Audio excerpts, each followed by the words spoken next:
Fancy market ঘোরার কথা শুনলেই যেন মনের মধ্যে বিশাল একটা আনন্দ হয়। ঠিক যেরকম কলকাতার বড় বাজার, সেরকমই কিন্তু আসামের গুয়াহাটির বড় বাজার হচ্ছে এই ফ্যান্সি বাজার। কি নেই আর কি আছে সত্যি বোঝা মুশকিল। সকাল থেকে দুপুর হয়ে যাবে, বিকেল হয়ে যাবে এই পুরো ফ্যান্সি মার্কেটটা ঘুরতে। আর বিভিন্ন জায়গায় বিভিন্ন ধরনের জিনিস তোমরা যদি একটু খুঁটিয়ে দেখো, তাতে কিন্তু অনেক সস্তায় এবং ভীষণ ভালো কোয়ালিটির সমস্ত ধরনের জিনিস এখানে পেয়ে যাবে।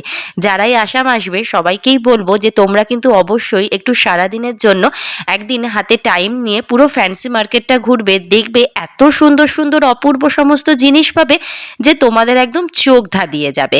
তো সবার কীরকম লাগে আমার ভ্লগে অবশ্যই কিন্তু জানিও, কারণ আগামী দিনে কিন্তু আরও দারুণ দারুণ ইন্টারেস্টিং কিছু ভিডিও থাকবে। তার জন্য অবশ্যই সাথে থাকতে হবে, পাশে থাকতে হবে, চ্যানেলটা কিন্তু সাবস্ক্রাইব করতে হবে। আর চলো এখনকার মতো সবাইকে টাটা।